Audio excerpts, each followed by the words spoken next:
Welcome to Alpha Recap, your weekly synthesis of cross-asset research brought to you by StockAlpha.ai. Markets close mixed today, and we've got a jam-packed episode breaking down valuation themes, AI leadership, and a bunch of company calls from this week.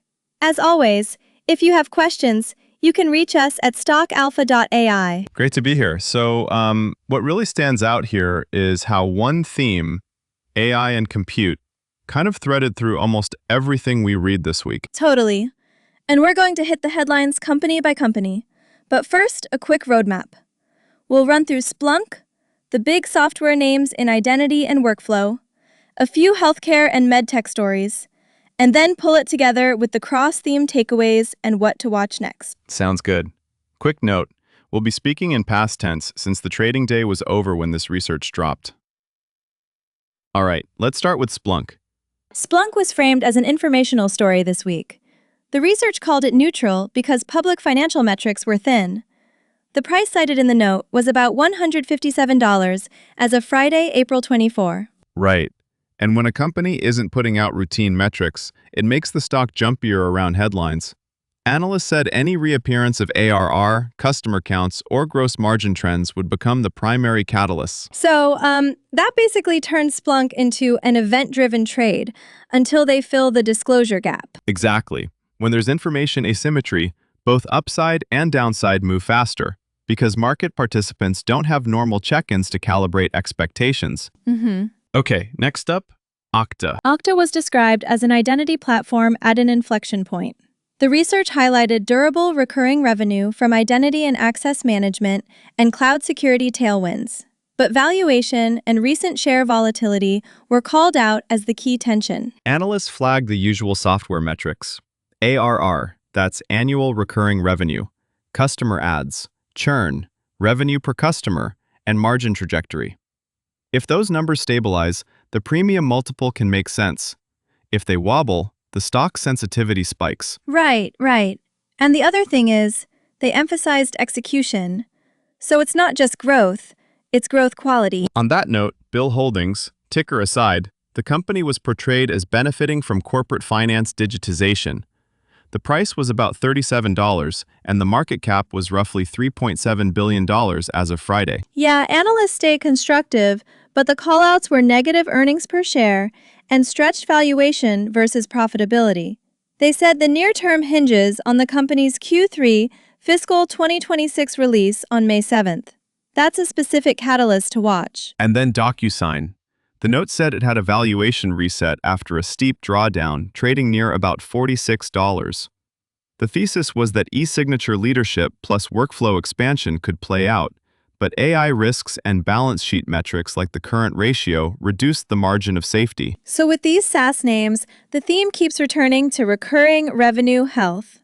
ARR growth and churn stabilization. Those are the things that will move multiples more than headline growth sometimes. Switching sectors. Intuitive Surgical reported a first quarter beat, revenue of about $2.77 billion, and earnings per share of $2.50. That was a solid print, but recalls were flagged as an idiosyncratic risk. And that recall story matters. Even with procedure volumes accelerating, FDA recalls of reusable instruments introduce reputational and revenue reliability questions. So the research kept the outlook neutral, despite the beat. Yeah, that tracks. The analysts were broadly positive on the franchise, but the recall pathway kept the near-term call balanced. Danaher also beat in first quarter adjusted earnings per share. But interestingly, the stock was near its 52-week low after a multi-year pullback. Kind of a surprising divergence between results and price action. Honestly, I was a bit surprised by that one. The research framed it as diversified exposure across life sciences, diagnostics, and consumables, giving recurring revenue resilience. But investors seemed skeptical about sustainable growth and margins. And then Eli Lilly. Big numbers here. The price cited was about $884 and market cap about $835 billion. The note emphasized the GLP-1 franchise and diabetes business as structural growth drivers, with the Centessa deal expanding the pipeline. But they also flagged Foundayo uptake being slower than expected and the premium multiple. So again, execution sensitivity at play. Strong secular franchise, but room for short-term revision if adoption lags. Now, NVIDIA, the dominant AI compute story. The price call in the research was about $208, and the price-to-earnings ratio was around 42 times. Analysts saw NVIDIA as a platform company, capturing both hardware and software economics. That was the primary growth narrative across the week: AI and compute leadership. But the report was clear. Premium multiples increase execution sensitivity, especially to data center demand and CapEx cycles. Which brings us to the cross-research patterns. One big theme: premium multiples plus execution risk. When something trades at a premium, guidance, customer metrics, and product cadence move the needle a lot more than for cheaper stocks. Right. For example, NVDA, Okta, and Eli Lilly all price in a lot of future execution, so small misses or soft macro signals could cause outsized re-rating. Another cross-cutting theme was recurring revenue as a central lens in the software coverage.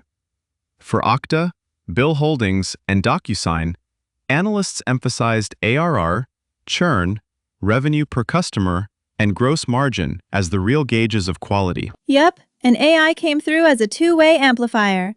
It can expand total addressable market, but it can also compress margins if companies chase AI features without clear monetization, or if competitive pressures increase. So think of AI as both a rocket booster and a heat source. It accelerates growth, but it also heats up competition and valuation risk. Love that metaphor. Let's pivot to methodology and what analysts were actually looking at. Across software, they emphasized ARR and churn. For hardware platform, they focused on data center revenue mix and operating leverage. And in healthcare, they tracked procedure volumes, recall incidents, and prescription uptake curves. Yeah, and they used a mix of traditional valuation metrics and operational KPIs. For NVIDIA, they referenced the P/E. For DocuSign, they looked at the current ratio.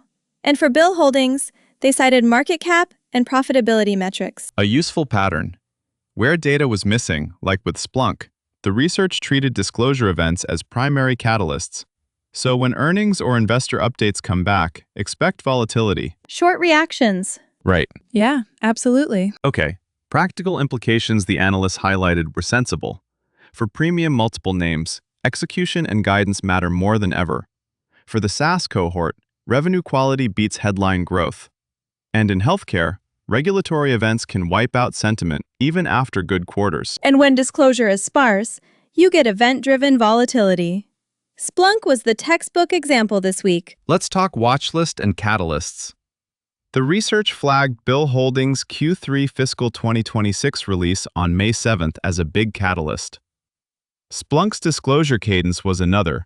Any investor update would matter. They also said to watch data center CapEx trends and AI infrastructure spending because that affects NVIDIA and the broader hardware ecosystem. And healthcare watchers were told to monitor FDA follow-ups on Intuitive surgical recalls and prescription uptake trends for Foundeo at Eli Lilly, plus the Centessa integration timeline. Analyst revisions were also on the watch list.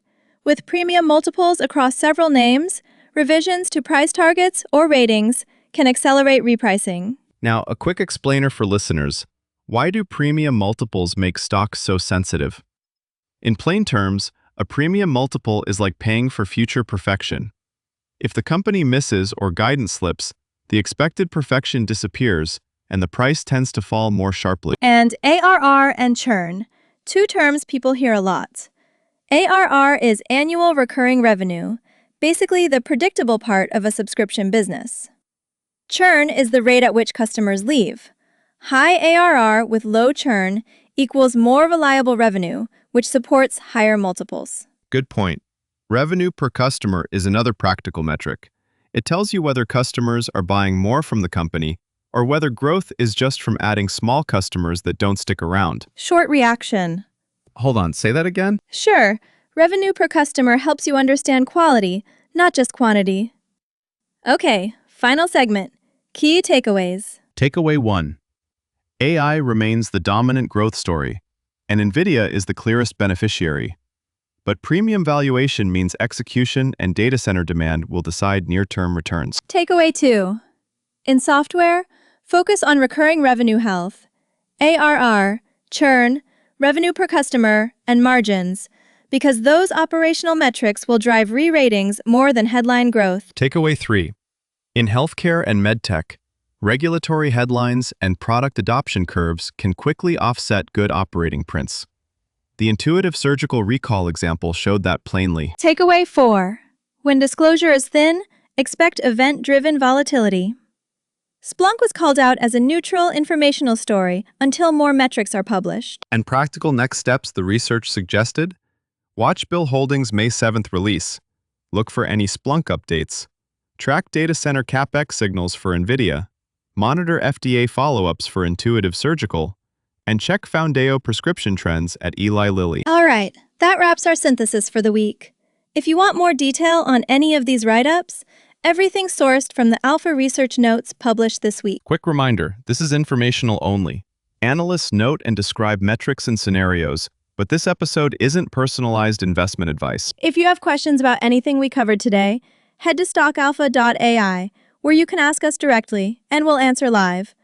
For more market analysis and insights, visit stockalpha.ai. Thanks for listening. See you next week on Alpha Recap.